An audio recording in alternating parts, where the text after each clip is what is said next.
Hello, Morongo Basin and listeners around the world online at Z107.7fm.com. This is your Z107.7 local news for Saturday, May 6th, 2023.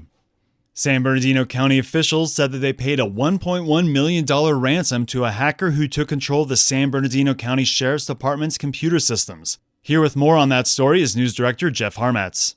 The attack was first acknowledged by a press release from the Office of County Sheriff Shannon Dicus on April 9th. The press release described the attack as a network disruption and said that it was being investigated in conjunction with the Federal Bureau of Investigation and the Department of Homeland Security. Don Rao, chair of the County Board of Supervisors, spoke with Z107.7 yesterday, saying that the sheriff's office, the county, and the federal agencies made the call to pay the ransom. The sheriff was great in working through this. The FBI came in, and so really it was a collaborative consultation of what we should and shouldn't do, and we weighed all of those interests, and a decision was made to pay it.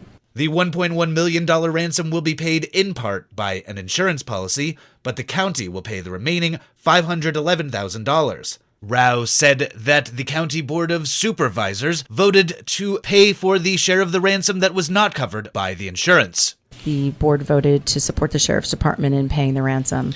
The sheriff's office is currently determining what information was stolen from their systems. Communications from the sheriff's office, including email servers and the public release of information, were severely impacted by the disruption. Rao said that the county was working with the sheriff's office to prevent another ransomware incident or cyber attack. So the county operations are separate and our security is separate, and so now we're doing an overhaul to bring the sheriff's department sort of under that same umbrella so that we have redundant systems, and they'll go in and they'll do an audit to see what maybe could have happened differently to prevent it in the future. The sheriff's office has not released any information regarding possible suspects behind this ransomware attack. Reporting for Z107.7, this is Jeff Harmatz. If you thought Cinco de Mayo was fun, then prepare yourself for a second round at the Johnson Valley Improvement Association's Margarita Bar and Grill this afternoon. The bar will be set up under the shade pergola at the front entrance of the community center starting at 3 p.m., and the taco grill will be serving at 6. They'll have carne asada, beef, pork, or chicken with salsa, rice, and beans. Admission is $12 per person and includes a free margarita along with those tacos and a dessert from the famous Cinco Cupcake Bar. Another margarita is only $3. Enjoy the spring weather and peruse the Paul Van Hook Desert Dreams Garden right next door, and the Garden Railway should also be in action. Bring cash and checks, credit cards aren't accepted. A little further down the road, the Spring Fling County Craft Fair is happening in Lucerne Valley on Sunday from 9 a.m. to 3 p.m. This free event is going to be held by the Lions Club and will feature craft booths, hay rides, food, and more. The fair starts on Sunday at 9 a.m. and will go until 3. The craft fair is right off Highway 247 in scenic Lucerne Valley. That's at 30200 Del Oro Road. The Joshua Tree Art Gallery will be holding an opening reception of their newest exhibition tonight from 6 to 9 p.m. Titled Portraits of High Desert Icons, it includes portraits of local luminaries Janice Comments, Teddy Quinn, Paul Donaldson, Bonnie Brady, Patrick Hassan, Lee Scott and Alice Jones, Dave Kilburn, Bobby First, Snake Jagger, Karen Cernka, Kat Johnson, Katie Notoris, Bradley Trafton, Dan and Louisa Bartlett, and Constance Walsh. The Joshua Tree Art Gallery is located at 61607 29 Palms Highway in Joshua Tree, and the exhibition goes from 6 to 9 o'clock tonight. The 29 Palms Art Gallery also launches their May exhibition tonight. Arts and entertainment reporter Charlie Thomas shares what to expect.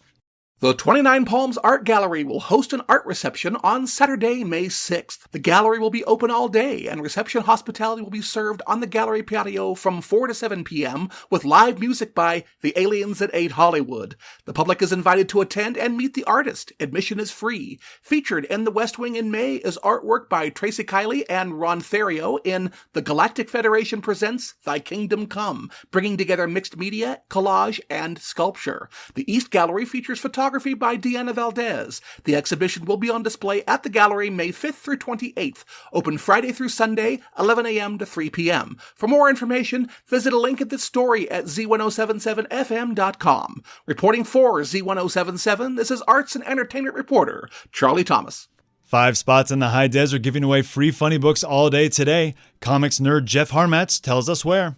Free comic books are coming to the Morongo Basin this Saturday, courtesy of local literacy organization Super Literate.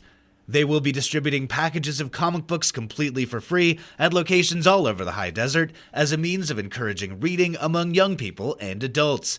Anyone can visit one of 5 locations in 5 areas of the desert: Black Luck Vintage in Morongo Valley, Goat Mountain Co. in Yucca Valley, The Station in Joshua Tree, Tabletop Heroes in 29 Palms, and Wooden Nickel Craft Fair in Pioneer Town to pick up a grab bag filled with full-color funny books. Each grab bag is full of donated, family-friendly comic books from Marvel, DC, Image, and more purveyors of printed pictures. Superliterate's efforts are all for the sake of encouraging literacy, especially in underserved communities like juvenile detention centers and foster homes. As the organization has recently relocated to the Morongo Basin, they hope to bring free comic books to their own neighborhood as they ramp up their distribution channels. For a full list of places you can get free comic books on Saturday, visit this story at Z107.7fm.com. Reporting for Z107.7, this is Jeff Harmetz. The pedestrian improvement projects on Onaga Trail and Little League Drive in Yucca Valley have been completed, with new sidewalks, ramps, gutters, and other improvements added to both of the heavily trafficked streets. The improvements can be seen on Onaga Trail starting just west of Yucca Valley High School, with even more dramatic changes on Little League Drive.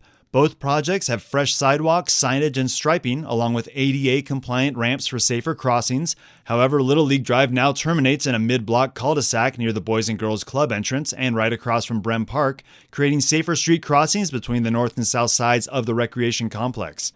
The project officially kicked off on December 16th of last year. We have pictures of both completed projects at this story on our website. Speaking of pedestrians, May is Bicycle Safety Month. As the weather continues to warm up, be aware that there'll be more cyclists on the roads, especially in unincorporated areas of the high desert like Joshua Tree and Wonder Valley. Cyclists on most roads in the high desert don't have much of a shoulder to ride on, and sand and other debris on the road can make rides unpredictable. Give pedestrians as much space as possible when sharing the road, whether it's a bicycle, motorcycle, skateboard, or runner. If you're out enjoying the desert on 2 wheels, always wear a helmet and be aware of your surroundings when sharing the road with automobiles. The city of 29 Palms does have some roads with designated separate bike paths. Nearly 3 years ago, they paved a path on Baseline Road from Utah Trail to Bedouin. We'll have a link to a map of those paths at this story on our website, Z107.7fm.com. Spring cleaning is satisfying, but should also be secure, so shred all those personal papers that can hold important identifying information at Desert Arc's Shred It and Forget It event being held this Monday at the old High Desert Star parking lot in Yucca Valley. It's only $5 to shred a box of paperwork or $10 per hard drive. Medical records, financial and legal documents, or any other personal information will be destroyed securely right on site. That's happening this upcoming Monday the 8th and on the second Monday of every month. And that's your local news. You can hear local news 7 times a day, 7 days a week at 7, 8, 9, noon, 4, 5, and 6. More Morongo Basin residents get their local news from Z107.7 than any other source. Reporting for the Morongo Basin News Leader, the award-winning Z107.7 News, I'm Robert Hayden.